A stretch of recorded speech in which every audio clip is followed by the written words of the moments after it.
अस्सलाम वालेकुम and a very warm welcome. आप देख रहे हैं आज पाकिस्तान। मैं हूं सिद्रा इकबाल और अभी ऑन एयर आने से पहले, अपना प्रोग्राम इंट्रोड्यूस करने से पहले मैं अपनी टीम को बता रही थी कि आज की जो हमारी ओपनिंग थॉट है वो कई लोगों के लिए आई ओपनर होगी। यानी बड़ा अहम है ये जानना कि हम सब खुशी के मतलाशी हैं, सुकून चाहते हैं, इत्मीनान चाहते हैं। We want peace and tranquillity in our lives, but what is it that keeps us away from it? That's the $1 billion question। तो क्या आपको मालूम है कि आप किस वजह से खुश नहीं हैं? हो सकता है आपके जहन में इस वक्त बहुत सारी बातें आ रही हों। आपके जहन में कोई फेलियर, कोई अपसेस, किसी की डांट, किसी की कही हुई बात इस वक्त जहन में आ रही होगी। लेकिन द रियल रीज़न कि जिसकी वजह से आप खुश नहीं हैं वो बड़ा सिंपल है। और अगर आप ये जानना चाहते हैं कि वो रीज़न क्या है तो थोड़ा सा फोकस कीजिए अपनी ज़िंदगी के ऊपर और let's take a pen and paper लें और लिस्ट बनाएं उन चीज़ों की जो आपको नाखुश करती हैं। उसके अंदर कॉमन डिनोमिनेटर क्या है? यानी हो सकता है आप कहें कि बॉस की ये आदत मुझे बहुत बुरी लगती है, मेरे पड़ोसी का या मेरे मालिक के मकान का ये कहना मुझे बहुत बुरा लगता है, मेरी वाइफ की ये बात मुझे अच्छी नहीं लगती, मेरी मदर हमेशा यहाँ पे मेरे साथ ज्यादती करती हैं। इन तमाम सिनेरियोज में कॉमन डिनोमिनेटर आप हैं।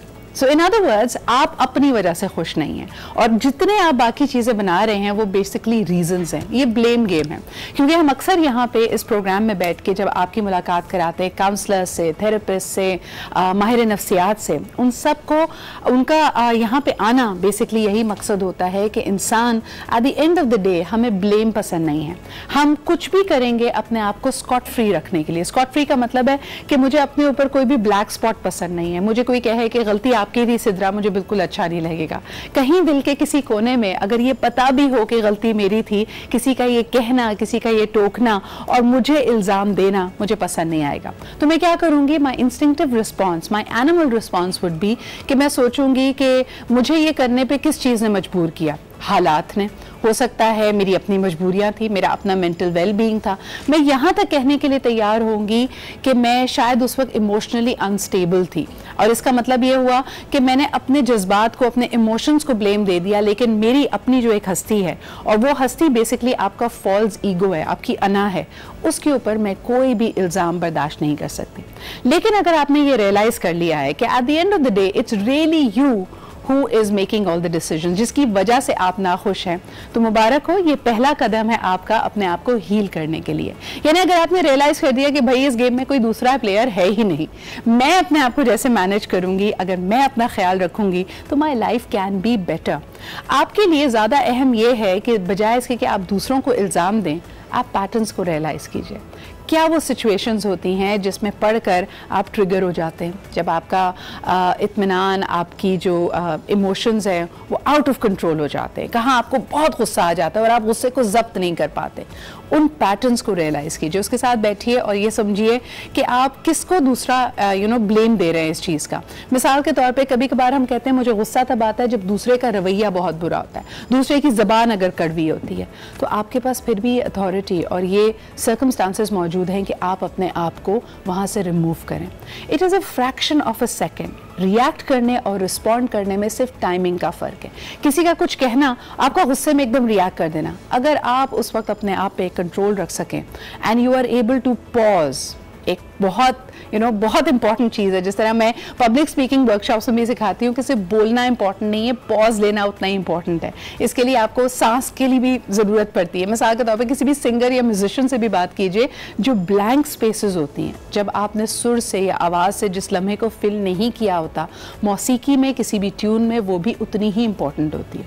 लाइकवाइज आपके जज्बात में किसी भी सिचुएशन में इन कंट्रोल रहने के लिए वो पॉज बहुत इंपॉर्टेंट है। आजकल हम क्या करते हैं, ये पॉज हम लेते ही नहीं है। एक ईमेल आई, ठक से हमने उससे ज़्यादा कड़वी ईमेल का रिप्लाई कर दिया। एक किसी ने कोई बात कही, हमने 4 बातें सुना दी। Sometimes we think we are standing up for ourselves, but the pause is really important. तो अगर आप वाकई जानना चाहते हैं द असल रीज़न कि आप खुश नहीं हैं is because you are not pausing. आप एक ऑटो मोड पे चल रहे हैं, जिस तरह एक ऑटो पायलट चल रहा होता है और प्लेन बस उड़ रहा है, चीज़ें बस मेंटेन हो रही हैं। लेकिन अगर आप ज़िंदगी से कुछ ज़्यादा चाहते हैं, अगर आप इसको भरपूर तरीके से इंजॉय करना चाहते हैं, the pause is really important. So I hope that you're going to pause and think about that. लेकिन अब प्रोग्राम को आगे लेके बढ़ते एक दफ़ा फिर आपको बताती चलूँ, thank you so much for the brilliant response that you're giving to the Karachi master class. अगर अभी तक आपने confidence building और public speaking, अगर आपको ये tips मेरे life hacks अच्छे लगते, you cannot miss the Karachi master class. यानी कराची में मुझे नहीं पता मुझे दोबारा कब मौका मिलेगा, टाइम कब मिलेगा. Right now I have a great response to the registrations और registrations बहुत आसान है. happening.pk पे जाके मेरी इस वर्कशॉप, इस मास्टर क्लास के लिए आपने रजिस्टर करना है. आपको घर आके आपसे कैश कलेक्ट करके आपको टिकट दिया जाएगा. It is going to be from 2 PM to 5 PM on the 7th of December in Karachi. The location will be disclosed to people who are registering. So please do not waste this time and register yourself. अभी लेते एक छोटा सा break. We are going to be right back. जरा सियासी मंजरनामे पे नजर डालें क्योंकि बड़ी बातचीत हो रही है, हाई कोर्ट के चक्कर लग रहे हैं, कुछ अंडरटेकिंग्स भी लिखी गई हैं शहबाज शरीफ साहब की तरफ से. इस पे बात करते हैं एक छोटे से ब्रेक के बाद.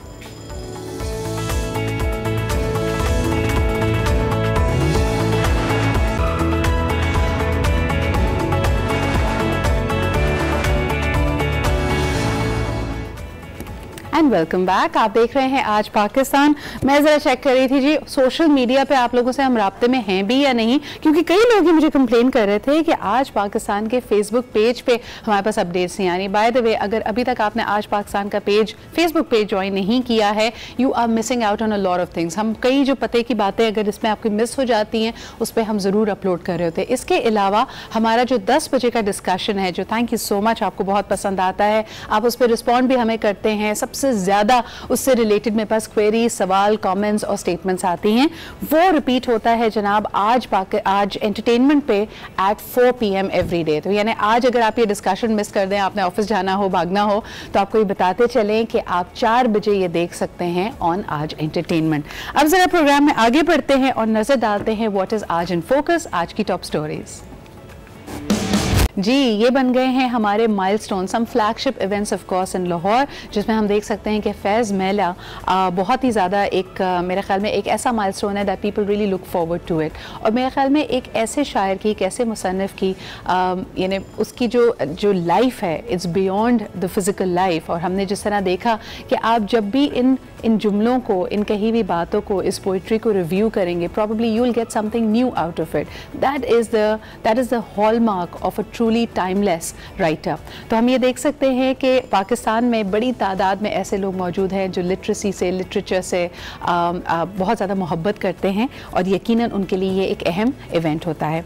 आगे बढ़ते हैं जी. एक्शन का रिएक्शन, जिस तरह के हमने कहा कि पूरी कौम का एक रद्द अमल है टूवर्ड्स दिस पर्टिकुलर स्ट्रगल. एक तरह से हम देख रहे हैं कि साबिक वज़ीर आज़म जनाब नवाज शरीफ साहब की जो तबीयत ख़राबी का मामला है और उसके बाद उनका मुल्क से बाहर जाना, ये काफ़ी तूल पकड़ता चला जा रहा है. कोर्ट्स को रुजू किया गया, इंटेम्प्टी बॉर्ड्स की बात की गई, जिस पर हुकूमत एक तरह से अपने मुहाज पर डटी हुई है. इस पर कहा जा रहा था कि लाहौर हाई कोर्ट के इस फैसला आने के बाद कि जी इसको मुअत्तल किया जा रहा है, इसको रद्द नहीं कर रहे, जो कल हमने देखा कि प्रेस कॉन्फ्रेंसेस में भी शहजाद अकबर साहब ने और उनकी बाकी टीम ने भी इसकी वजाहत की कि ऐसा नहीं है कि जो हुकूमत का स्टांस था उसको लाहौर हाई कोर्ट ने रद्द कर दिया है. अब इस फैसले को चैलेंज करना ये काबीना की मुद्दत में आता है और इसका फैसला तकरीबन मंगल को किया जाएगा. वज़ीर आज़म इमरान खान साहब की अगर बात की जाए तो उन्होंने कहा है कि इसका बगौर जायज़ा लिया जाए और कानूनी टीम को हिदायत की है कि इसको सही तरह से समझ के फिर इसके लिए एक स्ट्रैटेजी बनाई जाए. हमारे साथ मौजूद हैं द एनालिस्ट जनाब महमल सरफराज. बहुत बहुत शुक्रिया महमल हमें ज्वाइन करने का. इस फैसले को कैसे देखती हैं महमल? आपको क्या लगता है कि लोग इसको जीत और हार तस्वुर कर रहे थे, जो कि मेरे ख्याल में सियासी पंजा आजमाई जिस तरह की रवायत है पाकिस्तानी पॉलिटिकल सर्कल्स की, उसमें बड़ी अहम हो जाती है, मिठाइयाँ बंटती हैं, भंगड़े डाले जाते हैं. आप लाहौर हाई कोर्ट के इस फैसले को कैसे देख रही हैं? देखिए, जो लाहौर हाई कोर्ट का फैसला है उसमें गवर्नमेंट को एक तरह से फेस सेविंग मिली, क्योंकि नून लीग तो डट चुकी कि हमने इंडेंटी बॉन्ड्स में ही साइन करने, ना ही हमने देने. तो गवर्नमेंट के पास अब कोई और वजह नहीं था. गवर्नमेंट ने ये वाली शर्त तो कुछ लिए रखी थी क्योंकि उनके जो अपने लोग वोटर है, सपोर्टर है, उनको उन्होंने ये दिखाना था कि देखो हम फ्री में नहीं जाने दे रहे, बिकॉज जाहिर है कि गवर्नमेंट का अपना करप्शन का नैरेटिव है वो उसके ऊपर जो थी उसकी बात पे थी। लेकिन दूसरी तरफ आई फील कि एक्चुअली नून लीग का इसमें ज्यादा, मतलब मैं जीत हार तो नहीं कहूंगी, लेकिन उनको ज्यादा फायदा हुआ, उनका सांस विंडिकेट हुआ। उन्होंने पहले दिन से कहा कि हमें कोर्ट ने जमानत दी है, हमने ऑलरेडी जमानत के बॉन्ड्स तो जमा करा दिए हैं, तो हम गवर्नमेंट को ये कोई तावान तो नहीं दे सकते इस तरह की चीज को नहीं, और उन्हें भी पता है इसका सियासी मसला भी है, तो उन्होंने नहीं दिया। तो कोर्ट ने नून लीग का साफ एक तरह से इंडिकेट किया, लेकिन गवर्नमेंट को भी फीस दी। अब आपने जो प्रेस कॉन्फ्रेंस चलाई है कल वाली, शहजाद अख्तर साहब अटॉर्नी जनरल साहब साथ थे, आप अगर उसको देखिए वो जिस तरीके से उसको स्पिन कर रहे हैं कि ये हमारी ही विक्ट्री है, तो खैर ये उनकी विक्ट्री तो नहीं है। लेकिन मैम आप इसको कैसे देखती हैं? आपने जिस तरह यहाँ पे मकबूलियत का जिक्र किया और आपने कहा कि गवर्नमेंट का अपना नैरेटिव है करप्शन के हवाले से भी, और जिस तरह बार बार वजीर आजम कहते हैं कि जी मैं एनआरओ किसी को नहीं दूंगा, डील किसी के साथ नहीं की जाएगी, तो आप बिल्कुल सही कह रही हैं कि उन्होंने भी अपने हामियों को, जो लोग उनकी तरफ देख रहे हैं, उनको मुतमईन करना है। But on the other hand देखिए, जहाँ तक करप्शन का सवाल है और इसी कोर्ट ने उनको सजा भी दी है, कन्विक्ट भी किया है, तो एक तरह से डट जाना, जब एक आप ऑलरेडी कोर्ट्स में आप कह रहे हैं कि जमानत तो आपने जमा करा दी है, दूसरी जमानत से पीछे हटना, क्या ये PMLN की और खुसूसन नवाज शरीफ साहब की मकबूलियत को किसी तरह हर्ट करती है आपके ख्याल में? नहीं, बिल्कुल नहीं। उसकी वजह ये है कि देखिए जो कन्विक्शन हुई है उसके ऊपर तो जज अरशद मलिक के केस के ऊपर हुई है जी, वो ऑलरेडी कॉन्ट्रोवर्शियल हो चुका है बिकॉज ऑफ द केस। उसके ऊपर तो अब क्या होगा, दोबारा ट्रायल होगा नहीं होगा, या उसके बाद वो भी देखना बाकी है, ये अपील करेंगे क्या करेंगे। देखिए मियां साहब अगर एक्चुअली गवर्नमेंट को ये बॉन्ड साइन करके दे जाते तब उनकी सियासत बहुत हर्ट होती, बिकॉज फिर गवर्नमेंट का नैरेटिव एक्चुअली जीतता है कि देखिए हमने तो पैसे लेकर बाहर भेजे हैं, हमने तो कोई एनआरओ या कोई डील नहीं की। पहले ये असल में गवर्नमेंट की इसमें पता क्या गलती है सिद्रा, अगर वो पहले दिन से ये कहते ना कि वो बिल्कुल ये बात ना करते कि जी हम ह्यूमैनिटेरियन ग्राउंड पे नहीं जाने देंगे। आपने देखा कि जब उनकी बीमारी की इतलात आई और एक मेडिकल बोर्ड बना और वजीर सेहत जो है जासिम राशिद साहब रोज बातचीत की, तो फिर PTI की गवर्नमेंट के लोगों ने कहना शुरू कर दिया कि इनको बाहर चले जाना चाहिए और हम भेज देंगे, हमें ECL से निकालने में कोई हर्ज नहीं होगा। और यही बात इनके एलाइज ने भी की। फिर अचानक से गवर्नमेंट को एक दिन ख्याल आया कि नहीं ये नहीं हम कर सकते, हम अपने वोटर्स को क्या जवाब देंगे, तब उन्होंने ये शर्त लास्ट मिनट डाली। लेकिन मुझे ऐसा लगता है महमिल, जितने हम क्वार्टर से इसका रिस्पांस देख रहे हैं वजीर आजम के इस इकदाम को या हुकूमत के इस इकदाम को कि इनसे इंडेमनिटी बॉन्ड साइन कराया जाए, उसको काफ़ी सराहा गया था। यानी एक तरह से लोगों ने कहा था, चाहे आप उसको एक विंडिक्टिव हमारी पॉलिटिकल मेंटालिटी कह लें या कहें, बट पीपल वर हैप्पी। आपकी तवज्जो दिलाना चाहूँगी, जो एक रिटन नोट, जो हैंड रिटन गारंटी शहबाज शरीफ साहब ने लाहौर हाई कोर्ट में जमा कराई है, उसके अल्फाज मुझे काफ़ी डूबियस, उसमें ऐसे लगा कि अपने लिए एग्जिट स्ट्रैटेजी रखी है। एक तो उसमें कहीं जिक्र नहीं है कि नवाज शरीफ साहब सिर्फ 4 हफ्तों के लिए या 1 टाइम के लिए जा रहे हैं। उन्होंने बड़ा क्लियरली ये लिखा है कि जी अगर उनकी हालत स्टेबल हो जाती है और वहां के डॉक्टर्स उनको वापस पाकिस्तान लाने की इजाजत देंगे तो मैं नवाज शरीफ साहब को पाकिस्तान वापस ले आऊंगा। क्या आप नहीं समझती कि इन्होंने बड़ा अपने लिए ग्रे एरिया, बड़ा मार्जिन रखा है कि जी ना वो इस तरह की कोई क्लियरेंस उनको मिलेगी, ना वतन वापसी का सवाल इकट्ठा होता है, और लाहौर हाई कोर्ट में उन्होंने ये हैंड रिटन नोट जमा कराया है। आप इसको कैसे देखती हैं? देखिए सिद्रा, जब मकबूलियत की बात करिए ना, वो PTI के वोटर्स में जरूर हुई, और यही मैं बात करूँ कि अगर गवर्नमेंट उस वक्त की शिफ्ट ना डालती तो फिर PTI का अपना वोटर बहुत नाराज होता और वो कहता कि आपने तो बगैर किसी चीज के इनको जाने दिया। अब तो कोर्ट ने उनको एक सेफ सेविंग दे दी।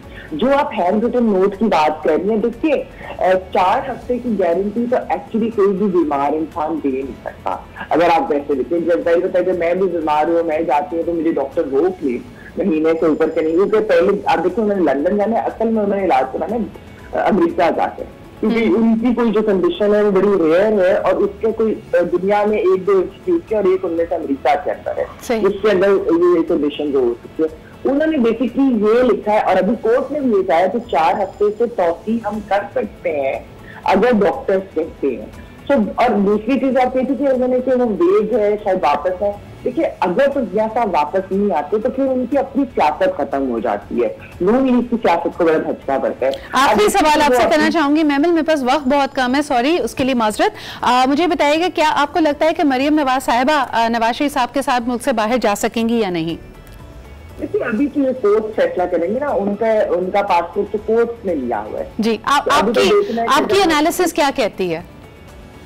वो जाना चाहती है वैसे अपने वालिद साहब की तीमारदारी के लिए, लेकिन वो भी वापस आए क्योंकि इन लोगों ने अपनी सियासत भी खत्म करनी वापस। बहुत बहुत शुक्रिया महमल हमारे साथ मौजूद होने का। This is a developing story और ये देखना ये है कि काबीना क्या फैसला करती है। क्या लाहौर हाई कोर्ट के इस फैसले को काबीना मुश्तरका तौर पर चैलेंज करेगी या नहीं, ये हमें पता चलेगा कल यानी मंगल को। अभी लेते हैं एक छोटा सा break. Will be right back. Keep watching Aaj Pakistan.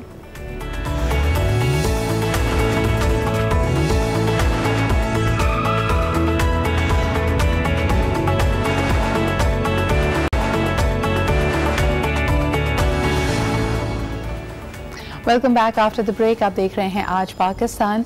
एक लंबी चौड़ी डिबेट हम ऑनलाइन देखते हैं जहां पे ये बात की जाती है कि क्या छोटे बच्चों को वैक्सीनेट कराना चाहिए against a lot of disease और नॉट, और उसके दोनों ही कैंप्स हैं। लेकिन ज़्यादातर अगर देखा जाए तो यकीनन इस तरह की वैक्सीनेशन आपको हेल्प करती है और ख़ास तौर पर जो ये मूजी अमराज हैं इसकी प्रिवेंशन में मेरे ख्याल में एक बहुत इसका अहम किरदार होता है। आज खुसूसन बात करना चाहेंगे टाइफॉइड के हवाले से। क्या इसकी वैक्सीनेशन किस वक्त कैसे करवानी चाहिए और जो बच्चे अगर इसको सफ़र कर रहे हैं उनके लिए क्या तिब्बी इमदाद होनी चाहिए, what can be done to actually treat it. आज हमारे साथ इसी मौजू को डिस्कस करने के लिए मौजूद हैं डॉक्टर खालिद शफी। आप एसोसिएट प्रोफेसर हैं at the Dow medical college. इसके अलावा you are also the general secretary of the Pakistan paediatric association. अस्सलाम वालेकुम खालिद साहब, क्या हाल चाल है आपके? जी खैरियत से जी। बिल्कुल ठीक ठाक। मुझे ये बताइए कि टाइफॉइड की वैक्सीनेशन इसको प्रिवेंट करने में कितनी इफेक्टिव है? मैं बात यहाँ से शुरू करता हूँ कि सिंध के बच्चों की तारीख में आज एक यादगार दिन है, क्योंकि आज से टाइफाइड की वैक्सीन कैंपेन शुरू हो रही है। जो सिंध के 1 करोड़ 1 लाख बच्चों को ये टीके लगेंगे टाइफाइड के। टाइफाइड एक ख़तरनाक मर्ज है और ये आलूदा पानी से, आलूदा ग़िज़ा से फैलता है। इसके जरासीम बच्चे के या किसी बड़े के जिसको टाइफाइड हो, उसके मोशंस में, स्टूल्स में निकलते हैं, पानी में जाते हैं, वहाँ से ग़िज़ा में मक्खियों से हाथ गंदे हों, खाना कोई सही ना बनाए तो अल्टीमेटली वो किसी ना किसी तरह एक सेहतमंद आदमी के मुंह में चले जाते हैं। आम टाइफाइड किसी भी उम्र के इंसान को हो सकता है, लेकिन आम तौर पर ये बच्चों की बीमारी है, बच्चों को ज़्यादा होता है, ख़ास तौर पे जो एडोलेसेंट एज है, स्कूल गोइंग एज है, उसमें ये ज़्यादा होता है। आप क्या कहते हैं डॉक्टर साहब कि हमारे इर्द गिर्द, यानी हम अक्सर बात कर रहे होते हैं in isolation about clean Karachi, clean Sindh campaigns. एक तरफ ये इनिशिएटिव लिया जा रहा है कि 1 करोड़ बच्चों को वैक्सीनेट किया जाएगा, लेकिन हमारे इर्द गिर्द का माहौल, यानी मैं इस वक्त अगर आप कराची के किसी भी खाने पीने की जगह पर जाते हैं, किसी स्टॉल के करीब जाते हैं, आपको उसके बहुत ही नज़दीक एक ताफुन से भरपूर गार्बेज डंप यार्ड भी नज़र आ रहा होगा। तो are we actually going to be able to resolve the problem? नहीं, देखिए जी, सूरत हाल इस वक्त ये है कि जो हमारा माहौल है वो तो साफ नहीं है जी, इसमें कोई शुबा नहीं है। करंट सिचुएशन ये है कि टाइफाइड के जरासीम ने एक ऐसी शक्ल इख्तियार कर ली है जिसमें जो टाइफाइड की दवाइयाँ इस्तेमाल होती थी वो दवाइयाँ कारगर नहीं है। इसकी क्या वजह? इंतहाई महंगी दवाइयाँ इस्तेमाल करनी पड़ी हैं। वो टाइफाइड हमारे यहाँ कंट्री में बहुत मौजूद है, जिसमें मेडिसिन इस्तेमाल होती थी, उनकी डोज ठीक नहीं थी, कम अरसे के लिए दी जाती थी, जरासीम बड़ी तादाद में मौजूद है। उन्होंने अपने ऊपर एक अपना खोल चढ़ा लिया है जिन पर ये दवाइयाँ असर नहीं होती, यानी रेजिस्टेंट हो गया। अब जो टाइफाइड है उसको XDR टाइफाइड कह रहे हैं। इंतहाई महंगी दवाइयाँ इस पर इस्तेमाल हो रही हैं, बहुत खर्चा होता है, बहुत तकलीफ होती है, बहुत जानों को बच्चों की खतरा, जाने ज़ाय भी हो रही हैं। इस सूरत हाल को देखते हुए जहाँ दूसरी चीज़ों की तलकीन की जा रही है कि पानी उबाल के पिएं, खुराक साफ खाएं, इसके साथ साथ वक्त की ज़रूरत यह है कि जो टाइफाइड की एक नई वैक्सीन मंगवाई गई है हुकूमत पाकिस्तान ने, इंतहाई महंगी वैक्सीन है। ये वैक्सीन लगाने का इंतजाम उन इलाकों में किया गया है जहाँ पर टाइफाइड का मर्ज बहुत ज़्यादा फैला हुआ है। इस वक्त कराची के तमाम अस्पताल फुल हैं, कहीं पे कोई बिस्तर दस्तयाब नहीं है, ना प्राइवेट में ना गवर्नमेंट में। आधे बच्चों को डेंगू हुआ हुआ है, आधे बच्चों को टाइफाइड हुआ हुआ है। प्लेटलेट काउंट सबके कम हुए हैं, पेट सूजे हुए हैं, तेज बुखार है, माँ बाप परेशान हैं, जेब में पैसे खत्म हो गए। एक तरफ ये हाल है। ये 2-2.5 साल से सूरत हाल चल रही है, तो इसको तदारुक के लिए टाइफाइड की एक नई वैक्सीन मंगवाई गई है। जो वैक्सीन आज से मुहिम शुरू होगी, 9 महीने से लेकर 15 साल तक के बच्चों को ये टीका लगेगा। और ये टीका जो है छोटे बच्चों को उनकी रान में, थाई में लगेगा, 2 साल से छोटे, 2 साल से बड़े बच्चों को उनके हाथ में लगेगा। डॉक्टर साहब, टीमें जो हैं जी, ये टीम्स तो आपकी मुख्तलिफ इलाकों में जा रही हैं। जो लोग घर में बैठे ये प्रोग्राम इस वक्त देख रहे हैं और शायद ऐसे इलाके में है जो कदरे साफ है या वहाँ पे एक्सट्रीम सिचुएशन नहीं है और टीम नहीं आ रही, क्या आप उनको भी तलकीन करेंगे कि अगर इस एज के बच्चे उनके घर में मौजूद हैं उनको ये वैक्सीनेट करवाएं? देखिए जी, बहुत क्लियर मैसेज है। ये पूरा जायजा लिया गया कि 2.5 साल में बीमारी कहाँ कहाँ मौजूद है। कराची में बीमारी मुकम्मल तौर मौजूद है। कराची के तमाम तमाम इलाके इस मुहिम में शामिल हैं। तकरीबन 44 लाख बच्चों के लिए वैक्सीन लगाने का इंतजाम किया गया है। बाकी हैदराबाद का कोई 90% इलाका शामिल है। बाकी सिंध के तमाम जो डिस्ट्रिक्ट हैं उनके शहरी इलाके, उसके इर्द गिर्द की आबादियाँ इसमें शामिल हैं। 1 करोड़ 1 लाख बच्चों को लगाने के लिए इंतहाई सख्त इंतजाम किए गए हैं। 12 दिन ये कैंपेन जारी रहेगी। तमाम स्कूलों में टीमें जाएंगी। इसके बाद तमाम गवर्नमेंट के हॉस्पिटल्स हैं जो EPI सेंटर्स हैं, तमाम बड़े बड़े प्राइवेट हॉस्पिटल या दरमियानी भी प्राइवेट हॉस्पिटल्स हैं, वहाँ ये टीमें होंगी।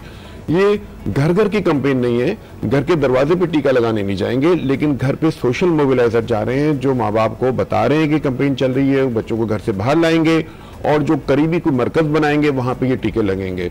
मेरी आपने जैसे कहा कि स्कूलों में जब जा रहे हैं तो स्कूलों में तो या तो बच्चा खुद ही इन्फॉर्मेशन ले रहा होगा या टीचर्स, अगर उसका बच्चे का जो गार्डियन ऑफ कोर्स पेरेंट्स हैं, उन तक ये इन्फॉर्मेशन कैसे पहुंचेगी वाया द स्कूल? ये इसके लिए बहुत वसी पैमाने पर इंतजाम किए गए हैं। ये कोई ऐसी पाकिस्तान की दुनिया की तारीख की ये बहुत बड़ी कैंपेन है। सारी दुनिया की निगाहें इस वक्त हमारी इस कैंपेन की तरफ हैं। ये एक लैंडमार्क होगा हमारे बच्चों की सेहत के लिए। तो इसके मामूली इंतजाम नहीं है, ये सालों से इंतजाम हो रहे थे, महीनों से हो रहे थे। तमाम स्कूलों में लेटर भेजे गए हैं, उन्होंने माँ बाप को लेटर भेजे हैं, उनसे कंसेंट ली गई है कि हम आपके बच्चे को टीका लगाना चाह रहे हैं। मैं थोड़ा सा वालिदैन की गाइडेंस के लिए बताना चाह रहा हूँ, ये टीका बाजार में दस्तयाब नहीं है। ये खसूसी तौर पर बेहतरीन और सेफ वैक्सीन मंगवाई गई है। 9 महीने से 15 साल के हर बच्चे को टाइफाइड का टीका लगना चाहिए, चाहे उसको पहले टाइफाइड के टीके लगे हुए हैं। हमारे जो हिफाजती प्रोग्राम है उसमें टाइफाइड का टीका अभी तक शामिल नहीं था, इसलिए प्राइवेटली लोग टीका लगा रहे थे। लेकिन जो वैक्सीन पहले मौजूद थी उसको पॉलीसैकेराइड वैक्सीन कहते थे। वो वैक्सीन बहुत अच्छी वैक्सीन नहीं थी, लेकिन चूंकि मजबूरन कोई और वैक्सीन नहीं थी उसको इस्तेमाल कर रहे थे।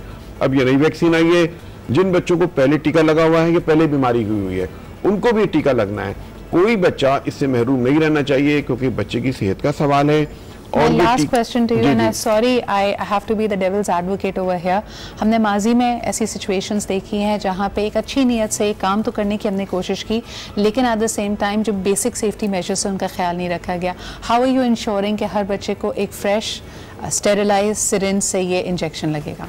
ये जितनी वैक्सीन है उससे ज़्यादा पैसे जो हैं इस चीज़ पे इंतज़ाम किए गए हैं। ऑटो लॉक सिरिंजेस हैं, जो सिरिंज एक दफ़ा इस्तेमाल होती है वो लॉक हो जाती है, दोबारा वो हिल भी नहीं सकती है। वो उसकी सिरिंज जो है ना बिल्कुल लॉक हो जाती है। नंबर 2, इसके लिए जो आइस कोल्ड चेन है उसका मुकम्मल इंतज़ाम किया गया है। मॉनिटरिंग टीम्स हैं, इंटरनेशनल एजेंसीज इसको मॉनिटर कर रही हैं। 100% जो है कोई इंसानी गलती अलग चीज़ है, 100% इंतजाम किए हैं ताकि बच्चे को महफूज तरीके से टीका लगा सके। डॉक्टर साहब, because that particular part of information मेरे ख्याल में ये बहुत सारे पेरेंट्स के लिए इंपॉर्टेंट भी था टू नो कि the safety has been the utmost priority over है। इसी के साथ हम लेते हैं छोटा सा ब्रेक, लेकिन आपको वक्तन फवक्तन ये 12 दिन की जो कराची में और पूरे सिंध में हम देख सकते हैं कि मुहिम चलाई जा रही है। This is a very important campaign when it comes to the prevention of typhoid, और मेरे ख्याल में ये एक बहुत ही हाई रिस्क फैक्टर है स्पेशली फॉर द चिल्ड्रन। तो हम इससे आपको अपडेट करते रहते हैं। एक छोटा सा ब्रेक लेंगे, will be right back.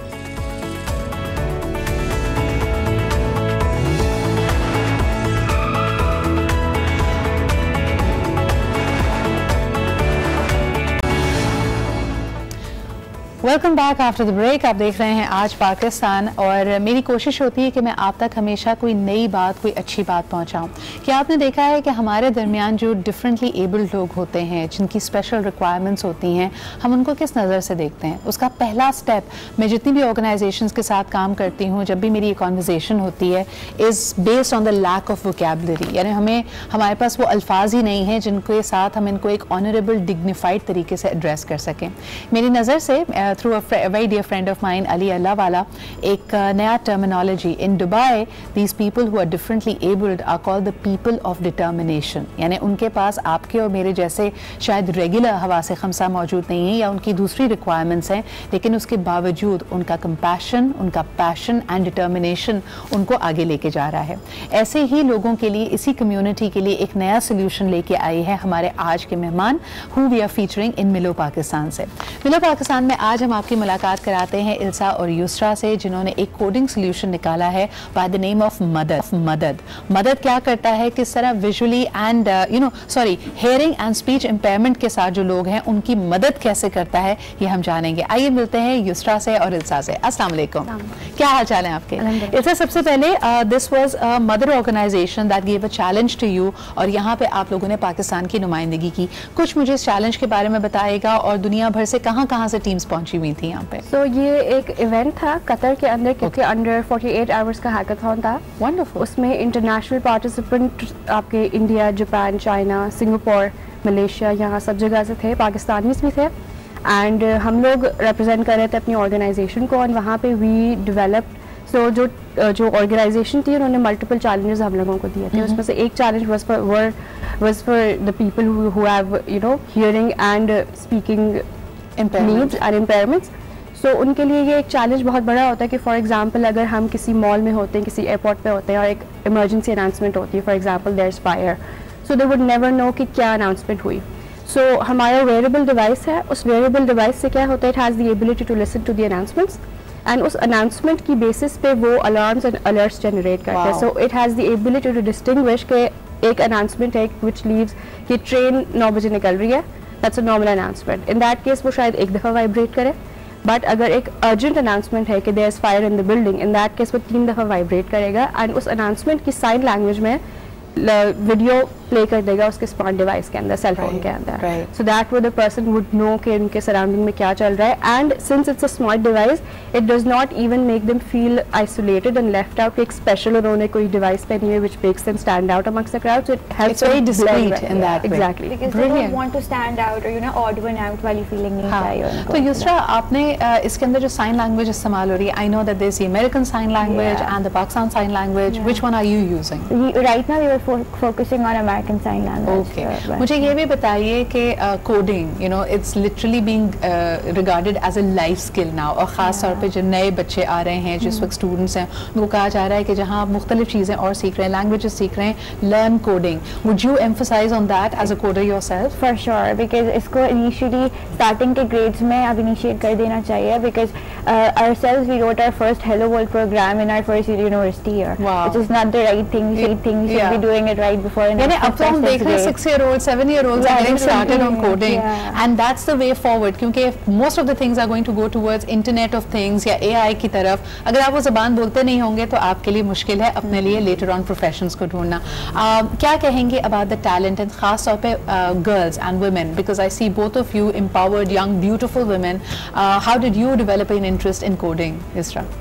So initially तो काफ़ी थोड़ा बहुत ही कि इनिशियली करियर काउंसलिंग की काफ़ी नीड होती है। So at that time I was a hit and trial thing, चीज़ों में जा के देख रहे थे कि व्हाट इज़ माय इंटरेस्ट, किस चीज़ में मज़ा आ रहा था। सो कोडिंग के अंदर भी I try different domains, web development भी ट्राई करी, ऐप डेवलपमेंट भी ट्राई करी, बट जहाँ डेटा साइंस और एआई आया, दैट्स वेयर आई फेल्ट कि that's when it clicked. Exactly. Okay. That's where we clicked, and I said this is where I और want आपके my लिए भी career to was it the same area? So data collection, a lot of people have been talking about, और क्योंकि आपकी domain है तो मैं आपसे पूछना चाहूँगी, right now I know दुनिया की बड़ी जो स्टार्टअप्स हैं, जिसमें आप Uber का शुमार कर लें, Airbnb की बात कर लें, they're not exactly making profit, और इनको कहा जा रहा है कि one of the revenue streams could be the data mining that they do. आपको क्या लगता है कि इसमें ethics की लाइन कहाँ पे आती है, and do you really feel that they will be able to monetize data? So as far as monetization is concerned, they'd be able to, but ये जो ethics वाले checks है, इनकी एक तो placement काफ़ी tough होती है, because you never know how the data is being used. आपकी international organizations ने rules and regulations रखी हैं कि which specific data should be used, and जो बाकी data है वो masked हो. For example, if a person has to enter his or her NIC or name or date of birth exactly, so that can be masked. उनका name जो है वो हटा दें, and that is why we need professionals like you who understand it. तो कौन इस्तेमाल किया जा सकता है, कौन सा नहीं किया जा सकता, but nonetheless with coding, with AI and the right intention and compassion, you can come up with great solutions like they did with Madad. So all the very best to you, and it makes us really proud that two wonderful women are working towards it. इनको और इनकी सारी team को हमारी तरफ से मुबारकबाद। हम लेते हैं एक छोटा सा break, we'll be right back. Keep watching आज पाकिस्तान।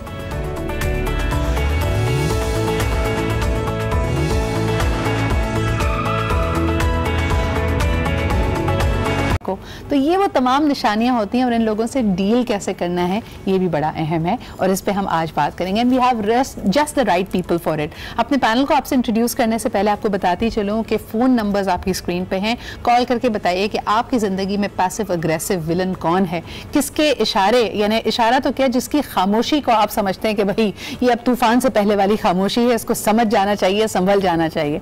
इस पर जी बात करेंगे। आज के मेहमानों को आपसे इंट्रोड्यूस करते हैं। फर्स्ट एंड फॉरमोस्ट हमारे साथ मौजूद मौजूद हैं योगी वजाहत। और जब बात हो अच्छे तरीके से अपने नेगेटिव या पॉजिटिव इमोशंस को प्रोसेस करने की, of course Yogi Wajahat is the first person that comes to mind. अस्सलाम वालेकुम। वालेकुम अस्सलाम। क्या हाल चाल है आपके? अल्लाह का बड़ा एहसान। आप ही के साथ तशरीफ रखती हैं आमना करीमी। आप माहिर नफ्सियात हैं, ऑफ कोर्स इसका नफ्सियात से, तो हमारे हर टॉपिक का नफ्सियात से तो ताल्लुक निकलता ही है, इसका जरा ज्यादा गहरा ताल्लुक है। तो मीठी छुरी यानी पैसिव अग्रेसिव वाले लोगों के बारे में इनसे बात करेंगे। Thank you Amna for being here. Last but definitely not the least, नई जी मेरी दोस्त अभी टर्की से, इस्तांबुल से अपना टूर करके आई हैं, बता तो रही हैं कि बहुत सारे कावे और चाय लेके आई हैं, प्रोग्राम के बाद पता चलेगा हमारे लिए भी या नहीं। क्या हाल चाल है आपके? हमारे साथ मौजूद हैं डॉक्टर बिल्कीस। जी बिल्कुल ठीक ठाक। टर्किश डिलाइट भी लाई है या नहीं लाई है? हाँ लेकर मिठाई खाई है आपने खुद वहाँ पे रच के? बिल्कुल। कैसा मौसम मिला आपको?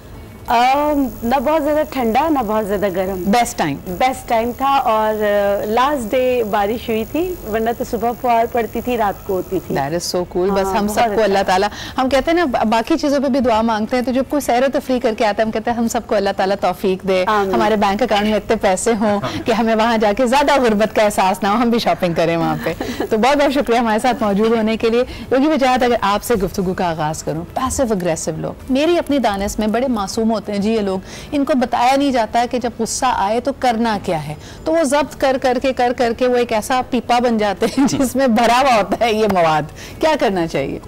देखिए, इंसानी रवैये जो हैं वो तरबियत से निखरते हैं, तो तरबियत का फुकदान है हमारे माशरे में। सही। जो लोग बच्चों को तरबियत दे रहे हैं, इत्तेफाक से वो खुद तरबियत याफ्ता नहीं है, तो एक चेन सी चलने के लिए यहाँ तो रोड पे अगर कोई हारन बजा दे तो वो मुगल्लिज़ात निकलते हैं कि हारन से ज्यादा खतरनाक चीजें निकलने लगती हैं मुंह से। सही। तो ऐसे माशरे में तरबियत की जरूरत है और तरबियत का फुकदान ही। तो ये जो आप स्पेसिफिक बात करें, इसके बहुत सारे लफ्ज हैं। कुछ लोग इनको कहते हैं घुन्ने हैं, चुप रहते हैं और घुन्नापन में काम कर जाते हैं, कुछ उनको मीठी छुरी कहते हैं।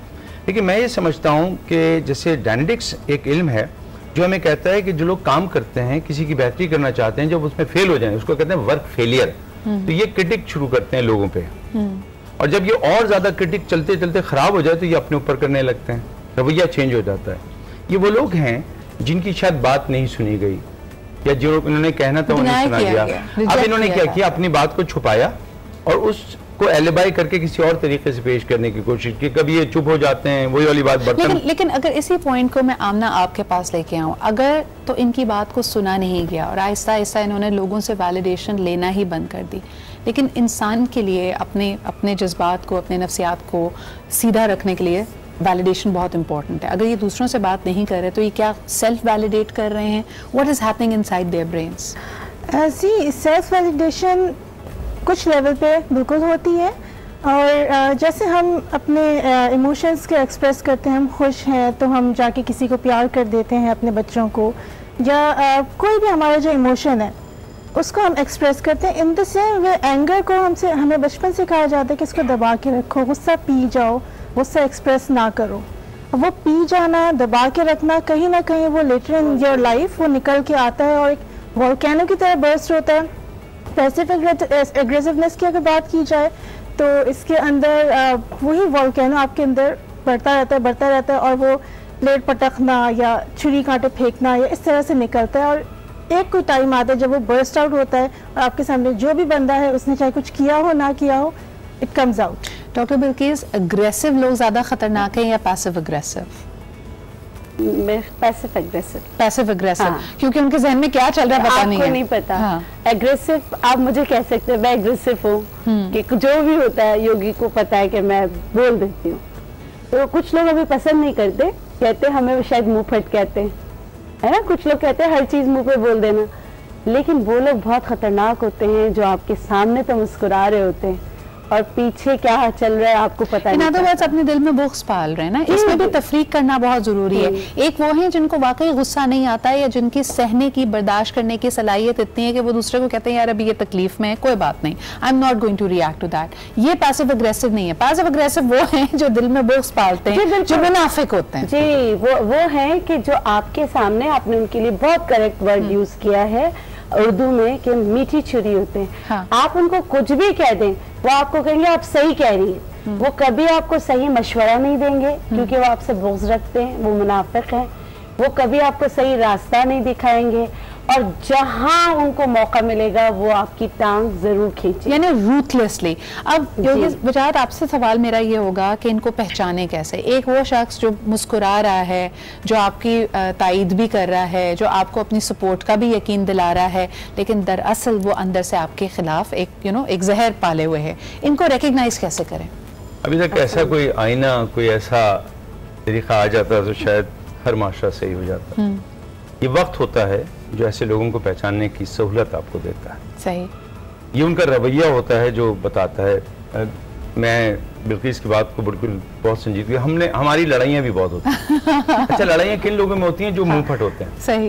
ये मुझे कुछ कह दे तो मेरा भी मुंह फूल जाता है, 2-2 महीने के बाद हम लोग एक दूसरे से बात कर लेते हैं। लेकिन अल्लाह का शुक्र है, अल्लाह का बड़ा एहसान है कि ऐसा कहीं नहीं हो सकता कि इसका जिक्र हो और वजाहत वहाँ पे कोई बेहतरीन बात ना करे। सही। ये कैसे होता है? ये ऐसे होता है तरबियत की बात कर रहा हूँ। लेकिन ऐसे लोगों को पहचानने की कुछ आसानियाँ हैं। देखिए, जिस तरह एक नाकाम इंसान को पहचानना ना तो बहुत आसान तरीके, वो अपने बारे में बात करेगा, मैंने ये किया, मैं ये करके आया हूँ। कामयाब इंसान के बारे में दूसरे लोग बात करते हैं, उसने ये किया, वो किया।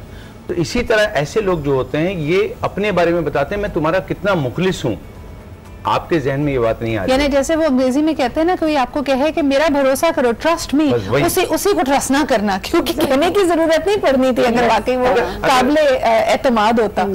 अगर आपके प्रोग्राम में थोड़ा सा वक्त होगा ना, मैं एक टेक्निक आपको, फिजिकल टेक्निक करके दिखाता हूँ जी। अगर आप कहें तो अभी कर दूं? हम ब्रेक के बाद मैं आपको करके दिखाऊंगा, उससे आपको पता चलेगा कैसे। आमना जी, आप मुझे बताएं कि अगर पैसिव अग्रेसिव, जैसे आपने कहा था कि कभी वो एकदम कोई वीक पॉइंट होता है जिसमें वो इरप्ट करते हैं, अगर एक बंदे का इरप्शन आपने देख लिया, वो सामने आ गया, आपको उसने एक दफा कट टू साइज किया रूथलेसली, लेकिन ये बड़े गिरगिट नुमा भी होते हैं, ये दोबारा आपकी जिंदगी में कभी री एंटर होते हैं और दोबारा से मुखलिस बन के वही मिठास के साथ आते हैं, इनको दोबारा मौका देना चाहिए या नहीं?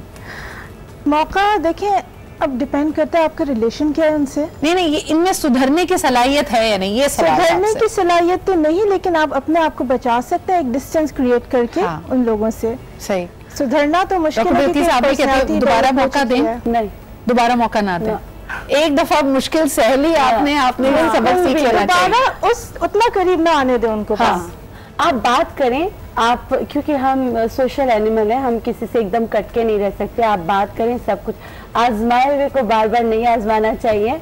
बुजुर्ग कहते थे कि आपको चावल की देग पक रही है ना, वो कैसी है उसके लिए सिर्फ एक दाना काफी होता है। हाँ, ये बड़ा अहम बात है। और दानाओं की बात आपने यहाँ पे की। कॉलर ले लेते हैं और उसके बाद हम ये भी जरा इनके सामने एक ट्विस्टेड सिचुएशन रखेंगे। भाई, दोस्त है, बाप, दूर का रिश्तेदार है और अब अगर एक्सपोज हो चुका है कि मीठी छुरी है, तब तो बड़ा आसान है, लेकिन अगर घर में ही हो, अगर बिल्कुल म्यान में ही वो तलवार हो, तो फिर क्या किया जाए? कॉलर से बात करते हैं। हेलो, अस्सलाम वालेकुम।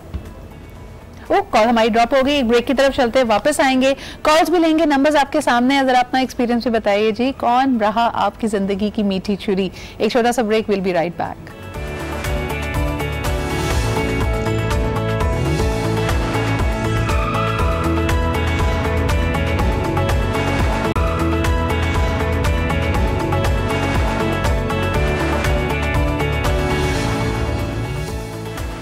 Welcome back after the break. आप देख रहे हैं आज पाकिस्तान। अहम मैसेज जो मैंने आपको कहा था, बहुत सारी बातें यहाँ पे कम्युनिकेशन से और आपकी खुद एतमादी से जुड़ी हुई होती हैं। At the end of the day passive aggressive इंसान वो है जिसकी सेल्फ इस्टीम, जिसका एतमाद अपने ऊपर कम है। आपको एक दफ़ा फिर रिमाइंडर देती चलूँ, मेरी कराची की मास्टर क्लास 7 दिसंबर पे है and timings, because it's a Saturday, 2 बजे से लेके 5 बजे तक है। लोकेशन आपको पता चल सकती है जैसे ही आप इसके लिए रजिस्टर करेंगे। रजिस्ट्रेशन बहुत आसान है, you just have to go to happening.pk, you will see my event, click on it, आप उस पर रजिस्टर करें, आपके घर आके आपको टिकट डिलीवर किया जाएगा। So make sure 7 December is my master class on public speaking and confidence building. एक कॉलर इस वक्त हमारे साथ हैं, आइए उनसे बात करते हैं। हेलो जी, अस्सलाम वालेकुम। कॉल ट्रांसफर हो रही है। हेलो हेलो हेलो, अस्सलाम वालेकुम। वालेकुम अस्सलाम, कैसी हैं आप? मैं बिल्कुल ठीक ठाक अल्हम्दुलिल्लाह। कौन सा, आप कहाँ से बात कर रहे हैं? मैं शाकिर बात कर रहा हूँ जेफाबाद से। जी शाकिर साहब, क्या कहेंगे? आज तो अच्छा मौजू है, शुक्रिया। ये है कि ये जो खुशखुल्की से पेश आना, ये तो एक यूनिवर्सल वैल्यू है मेरे ख्याल में। जी जी। मुझे ये बताइए कि हम मीठी छुरी होने पे बात कर रहे हैं ना, कि दिल में कुछ है, जुबान पे कुछ है, मुस्कुराते जा रहे हैं, ये मुझे ऐसा लगता है ऑक्यूपेशनल हैजर्ड भी है हमारा। हर वो शख्स जिसका कोई बॉस है उसको ये अपनाना पड़ता है रवैया। क्या आप इस बात से करते हैं? बिल्कुल ऐसे ही है, ऐसे ही है। जिस बंदे का जो ताल्लुक होता है आपसे, जो कारोबारी मफाद होता है, किसी न किसी हवाले से जो वास्ता होता है, हाँ जी, तो वो आपसे उस तरह बड़ी खुंदा पेशानी से पेश आएगा। जब तो मुझे बताएं, अगर आपका कारोबारी मफाद ना हो किसी शख्स के साथ और खास तौर पर अपने बॉस के साथ, तो क्या आप गुस्से में उनको बहुत कुछ और कहना चाहेंगे जो अभी आप नहीं कह पाते? ये तो आप समझ सकते हैं समाज में जिस तरह जी, हो सकता है आपके बॉस भी देख रहे हो। बहुत बहुत शुक्रिया शाकिर कॉल करने के लिए, क्योंकि मुझे आप बताइए।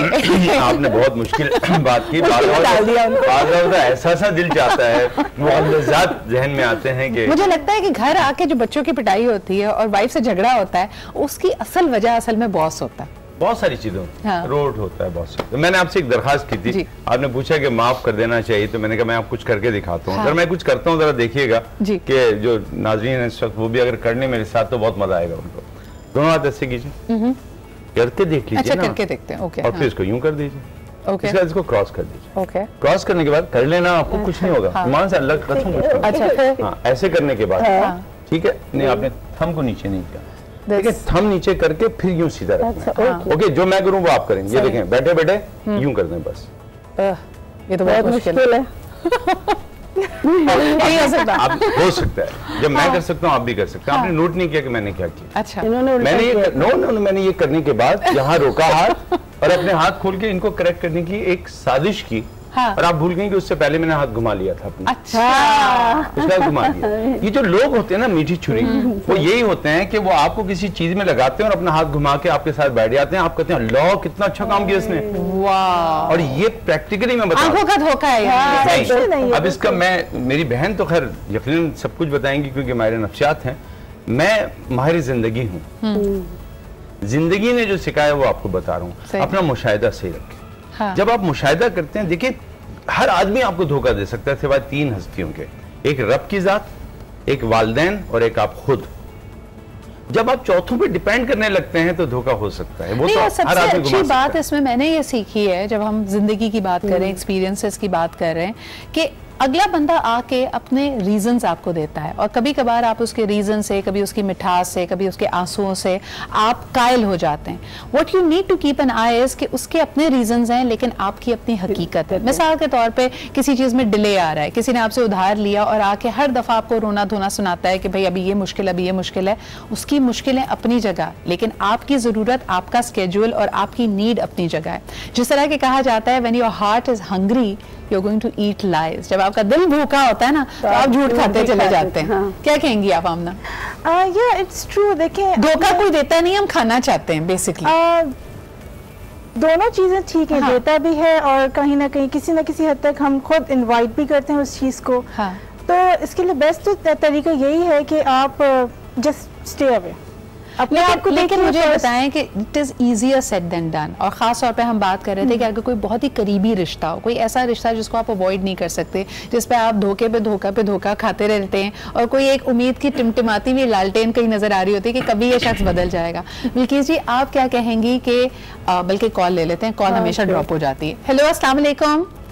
वालेकुम अस्सलाम, रियाज खान बोल रहा हूँ मॉडल कॉलोनी। क्या हाल चाल है रियाज साहब आपके? अल्लाह का शुक्र है। बात यह है कि जी आजकल तो ये टर्न बन गया है कि लेकिन मीठी छुरी की तरीके बात करनी, बड़े प्यार से और अपना काम निकलवाना है। अगर आपको थोड़ी सी अकड़ दिखा दी तो वो तो आप बाहर ही होंगे। वैसे मुझे लगता है रियाज साहब खवातीन को मीठी छुरी ही होना चाहिए, आप क्या कहेंगे? खवातीन जो है, मैंने जो एक तजर्बा मेरा है, मतलब जो मिला हूँ, अगर आप इनके साथ प्यार मोहब्बत से बात करें और वो करें तो इंशाल्लाह ताला ये बहुत ही ज्यादा मीठी छुरी है। हाँ, ये होना भी चाहिए। आपको लगता है, आपको नहीं लगता कि खवातीन को मीठी छुरी ही होना चाहिए? नहीं, वो है, लेकिन कुछ गलतियां हमारी भी होती है जो हम बाहर किसी से वो आके उलझ के हम आके और इससे उलझना शुरू कर देते हैं, तो ये गलत है। सही सही, वो तो बर्दाश्त वाली खवातीन होती हैं। वो जो आप बात कर रहे हैं वो तो बर्दाश्त वाली खातून है, कोई किसी का गुस्सा आप उतार रहे हैं तो वो चुप रहे। हम बात कर रहे हैं कि वो खवातीन, और मैं बहुत बहुत शुक्रिया रियाज साहब कॉल करने का। मैं किस लिए कहती हूँ कि खवातीन को मीठी छुरी होना चाहिए बिल्किस, कि वो बिल्कुल वो वाली बात है ना, आपने जो कर गुजरना है ना उसका आप ऐलान ना करें। हमारे यहाँ अक्सर खवातीन ये गलती करती हैं, गुस्सा आया ना पहले बताएंगी मैं तुम्हें छोड़ूंगी नहीं, मैं तुम्हारे साथ ये करूंगी। अरे भाई ज़बान मीठी रखो, जो करना है कर गुजरो। इसी नोट के साथ एक छोटा सा ब्रेक लेते हैं, विल बी राइट बैक।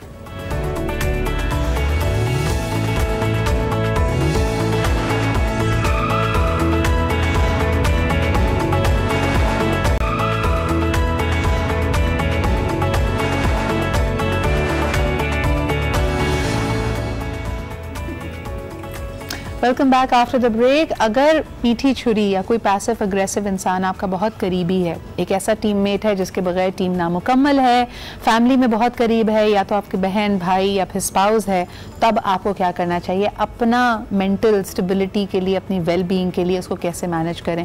क्योंकि अक्सर औकात जब हमें किसी की शनाख्त हो जाती है तो देख कर अनदेखा करना बहुत मुश्किल होता है। अब आपको पता है कि इस शख्स का रवैया क्या है, उसके जहन में क्या चल रहा है, ना आप इस बदगुमानी से बाज आ पा रहे हैं और ना अपने आप को उस सिचुएशन से एक्सट्रैक्ट कर पा रहे हैं, तब आपको क्या करना चाहिए? योगी वजाहत, योर टिप टू पीपल जिनको साथ भी रहना है, बगैर भी नहीं रह सकते।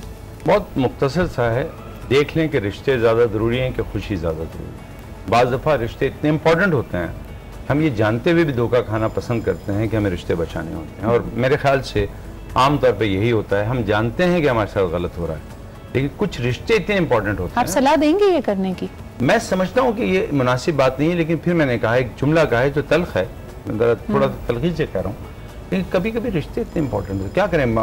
वालिदैन अपने बच्चों के साथ अगर ऐसा देख रहे हैं, बहुत से बच्चे होते हैं जो अपने मफाद के लिए वालिदैन को बिल्कुल मीठी छुरी बन के बहन भाइयों में करते हैं। जैसे इन योग सिखाया जाता है कि आप उसके दरमियान उस सिचुएशन में रहकर भी उससे डिटैच हो सकते हैं, उसकी टिप बता दीजिए कि चले फिजिकल दूरी तो नहीं बना सकते ना, लेकिन बार बार वो आपका मेंटल जो एनवायरनमेंट है उसको खराब करे, वहाँ पे तलखी लाए, वहाँ पे गुस्सा लाए, उससे अपनी दूरी कैसे बनाए? देखिए, डिटैचमेंट कहीं पे भी करनी हो, योग तो ये कहता है कि आप कुछ ना करें, सब कुछ छोड़ के अपनी ब्रीदिंग के ऊपर फोकस शुरू कर दें। आप वैसे थोड़ी देर के लिए डिटैच हो जाते हैं तो वो जो रिएक्शन होना चाहिए था उस एक्शन की वजह से, उससे आप बच जाते हैं, तो हादसात नहीं होंगे, ज्यादा डैमेज ना करें उस वक्त, क्योंकि बहरहाल कभी ना कभी मीठी छुरी सॉरी तो कहेगा उस वक्त, उसके बाद वो कहेगा हालात और ना कहे, जब और ना कहे, ऐसे भी तो होते हैं ना भीट।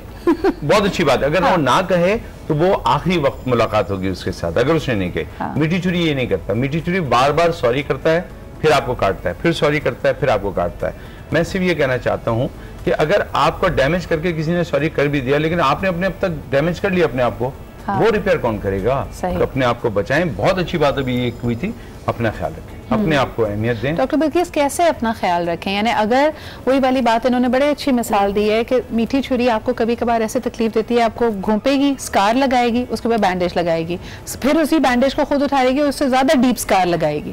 देखिए, इसके लिए जो मेरा तजुर्बा है, चाहे आपके रिश्तों में हो, बहन भाइयों में हो, आपके ऑफिस कोलीग्स वगैरह में हो, आपको पहचान अगर मीठी छुरी की हो गई है तो आपने भी मीठी छुरी ही बनना है और उसके वार से अपने आप को बचाना है। जहर को जहर काटता है जी, जहर क्योंकि मैं होम्योपैथिक डॉक्टर हूँ ना, लोहा लोहे को काटता है। सही।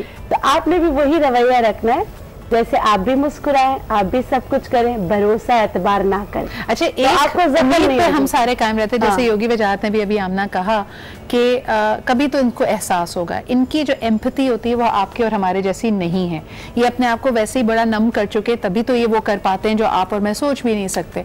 तो जो हम माफी की उम्मीद लगाकर बैठे हैं, ये तो कभी पूरी होनी नहीं है। इनका एंड क्या होता है? यानी जब ये क्या तन्हा रह जाते हैं, क्योंकि सबके सामने एक वक्त तो आएगा ना जब सबके सामने एक्सपोज हो गए, सब समझ गए इनको, फिर क्या होता है? देखिए, पहली बात तो ये कि anything that cost you your peace of mind is too expensive for you. ठीक है। दूसरी बात कि ऐसे लोग अगर आपके करीब हैं, ऐसे रिलेशन में हैं जिनसे आप कट ऑफ नहीं कर सकते, फिर भी वो बार बार आपको डस रहे हैं, तकलीफ पहुंचा रहे हैं, तो बेस्ट ये है कि अपने आप को आप इतना मेंटली स्ट्रांग कर लें कि आपको वो तकलीफ ना हो। अपने आप को उस लेवल पर आप ले जाएं, क्योंकि आपको तकलीफ उसी वक्त होती है जब आप मेंटली थोड़ा डाउन होते हैं, आप लो फील कर रहे होते हैं अपनी इनसिक्योरिटीज के बेसिस पे। अपनी इनसिक्योरिटीज आप अंदर से खत्म कर लें, सो दैट वो आपको डसे भी तो आपको फील ना हो कुछ। सही, तो that is a very important tip, आपके लिए बड़ा अहम है कि अपने लिए कोई एक प्रोटेक्शन शील्ड आप होनी चाहिए। एक और कॉलर हमारे साथ है, उनसे बात करते हैं। हेलो, अस्सलाम वालेकुम। वालेकुम अस्सलाम, कैसी हैं आप? इस्लामाबाद से बात कर रहा हूँ, अब्दुल वहाब। क्या हाल चाल है आपके अब्दुल वहाब? अल्लाह के शुक्र, आप सुनाएं, खैरियत है? मैं बिल्कुल ठीक। छोटी मीठी छुरी से कभी आपका वास्ता पड़ा है? बिल्कुल पड़ा है, और बहुत खतरनाक है ये मीठी छुरी। मैं सिर्फ ये कहना चाहूंगा कि बंदा शार्प हो, चालाक हो, इंटेलिजेंट हो, मीठी छुरी ना हो। हाँ, लेकिन आपको क्या लगता है कि इनका एंड क्या होगा? मैंने अभी बात की कि हम कभी कभार उम्मीद में रहते हैं कि यार अगर किसी ने बुरा किया, चलो आपने अपने आप को अलहदा कर लिया, उस सिचुएशन से आप आगे बढ़ गए, कहीं ना कहीं हमारे दिल में उम्मीद होती है कि इनको एहसास होगा और शायद ये कभी हमसे माफी मांगेंगे। ऐसी उम्मीद लगाना सही है? मेरे हिसाब से गलत है, इस वजह से कि यूजुअली जिस माइंडसेट के लोग होते हैं मीठी छुरी वाले जी, ये समझ रहे होते हैं कि ये पूरी दुनिया को धोखा दे रहे हैं और किसी को पता नहीं। सही। और यूजुअली अगर आपके साथ कोई भी फर्द बहुत ज्यादा मीठा बन रहा है तो आपको खुद ये अंदाजा हो जाता है कि कोई ना कोई वजह है और मुझे इससे मोहतात रहने की जरूरत है। और इनका एक टेलटेल साइन ये होता है, आपकी बात को ही आगे बढ़ाऊंगी, कि कभी अपने आप पे ब्लेम नहीं लेते। कभी आपको ये आप इनको एक्सपोज भी कर देना तो वो कभी हालात को, कभी जज्बात को, कभी किसी और सिचुएशन को कहते हैं मैं बेबस था। तो जो विक्टिम प्लेइंग होती है ना, ये इनकी बेहतरीन गेम होती है। Exactly, बहुत बहुत शुक्रिया आपके कॉल करने का अब्दुल वहाब। बिल्कीस जी, आमना जी, योगी वजाहत, बहुत अहम सब्जेक्ट था आज हमारे पास, क्योंकि लोग ये कहते हैं अक्सर ब्लेम करते हैं। मुझे ये बताएं कि अगर कोई मीठी छुरी का वार खाया हुआ इंसान हो, उसको संभलने में या अपने आप को माफ करने में कितना वक्त लगता है? क्योंकि जब आपकी अकल ठिकाने आती है ना, पहले तो आप इस गुस्से में चले जाते हैं कि यार मैंने मौका कैसे दिया इसको इतना मुझे हर्ट करने का। उसको क्या मशवरा देंगे आप? देखिए, मैंने अभी एक लफ्ज और एक टेक्निक करके दिखाई थी, उसका मकसद था मुशाहिदा। आप मुशाहिदा करें, आपको वैसे भी जहर कम मिलेगा, और जैसे उन्होंने कहा था मन का खा लें ताकि कोई डसे तो जहर क्योर हो जाए। हर मन का हर इंसान को टांग के रखना चाहिए, कभी कोई आए तो दिल से खाएंगे। अरे तुम कितने रखे, मुझे तो चाहिए, मटका रखना पड़ेगा मनके के लिए। देखिए, मैं ये समझता हूँ कि अपने आप को मजबूत करें, अपनी जात पे भरोसा करें। जब आपके पास अच्छे टूल होते हैं तो आपको जरूरत नहीं पड़ती। याद रखिए, सारे वही लेते हैं जो कमजोर हो। बिल्कुल बिल्कुल, और बड़ा अहम है ये बात करना। डॉक्टर बिल्कीस, आपसे भी आखिरी यही पूछना चाहूंगी कि अगर कोई शख्स अपने आप को फॉरगिव नहीं कर पा रहा है, इन्होंने कहा था कि रिश्ते अगर कभी इंपॉर्टेंट होते हैं, रिश्ता खत्म हो गया है, आप नहीं निभा पा रहे थे, आपने दूरी बना ली, लेकिन फिर कहीं ना कहीं ये गिल्ट आता है, कहीं ना कहीं हम ये समझते हैं, हम जब नॉस्टैल्जिया में जाते हैं, जब कोई अच्छा टाइम उसके साथ गुजारा होता है, हम अपने आप को कहते हैं यार शायद मुझे और कोशिश करनी चाहिए थी। उस वक्त अपने आप को कैसे संभालें?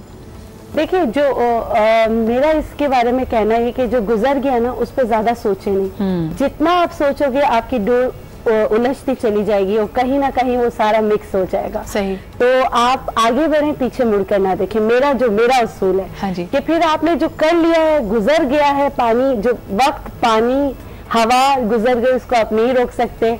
इसी तरह की जो चीज हो गई उस पर ना आप गिल्ट रखें, ना आप जैसे शायर ने क्या खूब कहा है, मुझसे पहली सी मोहब्बत मेरे मैं बेवकूफ थी, अब मुझे पता है। आप क्या कहेंगी?